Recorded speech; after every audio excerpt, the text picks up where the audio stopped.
hukumnya seorang istri yang masih mencintai laki-laki lain?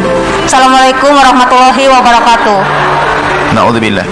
Dia tidak mengerti apa itu cinta. Cinta itu hanya karena Allah. Kalau bukan karena Allah adalah syahwat. Ngerti dia haram bukan untuknya. Harus ditepis secepatnya. Di hadapannya adalah suaminya. Sahabat muslim, bagi seseorang yang memutuskan untuk menikah, tentunya harus siap dalam berkomitmen. Siap meninggalkan masa lalu, siap mencintai pasangan apa adanya, dan siap beribadah di dalam rumah tangga. Tak sedikit rumah tangga berakhir tak bahagia, karena sang suami atau sang istri masih berhubungan baik dengan mantan kekasih. Tentu saja hal ini dilarang di dalam agama, dan dibenci Rasulullah. Pelakunya disebut tahbib, dan Rasulullah menyebutnya bukan dari bagian umatnya. Dikutip dari Islam.co, bagi seorang istri atau suami yang tiba-tiba teringat kenangan dengan mantan kekasih, sebenarnya tidak mengapa, karena kita memang tidak bisa mengontrol ingatan. Akan tetapi, kita bisa merespon ingatan tersebut dengan respon yang tepat dan juga bijaksana. Sebagaimana sabda Rasulullah, sesuatu yang tidak bisa kita kendalikan tidak masalah, tetapi sesuatu yang bisa kita kendalikan, itulah yang menjadi tanggung jawab kita. Namun sayangnya, tidak semua orang bisa mengendalikan diri. Tentu saja hal ini tak lepas dari hasutan setan. Adapun setan dari golongan tersebut bernama Dasim.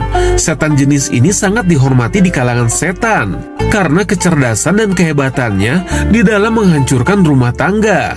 Oleh karenanya, jika seseorang mulai teringat kenangan dengan mantan kekasih, maka pertolongan pertama yang harus dilakukan ialah mengucapkan ta'awuz, karena doa tersebut merupakan doa untuk memohon perlindungan dari godaan setan. Lalu hendaklah kita mengingat segala hal yang baik tentang pasangan kita. Janganlah mengingat keburukan dan kesalahannya, karena memang manusia tidak ada yang sempurna.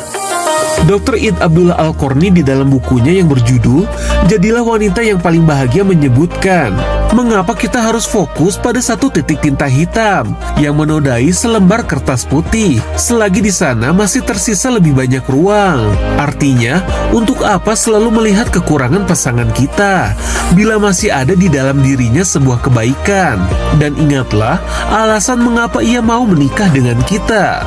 Selain hal tadi, Islam juga mengajarkan pentingnya rasa cemburu terhadap pasangan di dalam rumah tangga. Karena rasa cemburu dapat memelihara hubungan suami istri, sehingga satu sama lain merasa dibutuhkan dan diperhatikan. Bahkan Rasulullah bersabda, pria-pria yang tidak memiliki rasa cemburu kepada istrinya, kelak di hari kiamat tidak akan dilihat oleh Allah. Sayangnya di zaman modern ini, semakin sering ditemui suami yang tak memiliki rasa cemburu atau bersifat dayuts. Contohnya, suami yang membiarkan istrinya menggunakan pakaian yang memperlihatkan aurat, bahkan membiarkannya berjoget-joget dan dipandangi lawan jenis yang bukan mahramnya. Kita akan bahas sesuatu yang sangat keseharian, sangat related dengan kehidupan kita, apalagi pasangan remaja atau pasangan yang menikah muda, yang sudah lama juga sama ya. Apakah ini bahasan tentang cemburu? Secara fitrah Allah memasukkan ke dalam diri kita itu rasa cemburu. Ya, kita bisa melihat bahkan ya keluarga Nabi. Wah, masa keluarga Nabi? Iya, keluarga Nabi. Coba lihat. Ada di dalam hadis begini. Ketika Rasulullah sedang berduaan dengan Aisyah radhiyallahu anha. Nih, Rasul sedang berduaan nih dengan Aisyah. Tiba-tiba datang seseorang asisten yang membawakan makanan yang diberikan oleh Zainab radhiyallahu anha, istri Rasul yang lainnya. Ketika ingin menghidangkan, tiba-tiba Aisyah memukul tangan asisten tersebut sampai jatuh itu yang namanya makanan dan pecah piringnya. Ya, apa yang terjadi? Rasulullah langsung bergegas. Kemudian pecahan piring itu dikumpulkan oleh Rasulullah SAW. Lihat akhlak Rasul. Dikumpulin pecahan piringnya, kemudian sambil tersenyum bicara sama sahabat, ibumu sedang cemburu, kata Rasulullah itu. Ibumu itu siapa? Aisyah radhiyallahu anha. Nah, inilah yang kemudian kalau kita proporsional menempatkannya, ini menjadi satu buah yang sangat indah di dalam hubungan kemesraan pasangan-pasangan ya. Nah, kalau seandainya tidak proporsional, ini juga yang membawa akhirnya petaka. Nah, karenanya kalau kita lihat tersebut, ya, Rasulullah SAW pernah menyatakan bahwa Allah lebih cemburu daripada kita manusia. Ya betul, Allah sangat cemburu karena apa?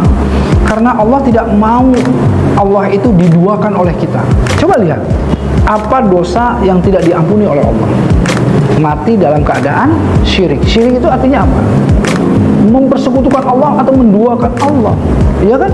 Nah, jadi jangan sampai kita itu akhirnya masuk ke dalam dosa yang syirik itu. Nah, jangan, karena Allah sangat cemburu. Allah tidak mau kita itu kemudian menduakan Allah, ya. Nah, ada satu hal lagi terakhir. Jangan juga kita tidak cemburu sama sekali.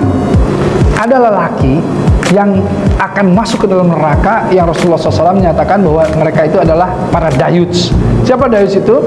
Sesungguhnya Allah tidak melihat kepada ad-dayuts pada hari kiamat dan tidak akan memasukkannya ke dalam surga. Siapa ad-dayuts tersebut? Seorang suami yang tidak memiliki sifat cemburu dan membiarkan istrinya itu menampakkan auratnya, bermaksiat, berdua-duaan dengan orang-orang yang lainnya. Auzubillahi min dzalik. Jangan kita menjadi orang yang dayuts, dan jangan juga kita tidak menempatkan cemburu pada tempatnya, ya. Karenanya cemburu boleh, insya Allah. Assalamualaikum warahmatullahi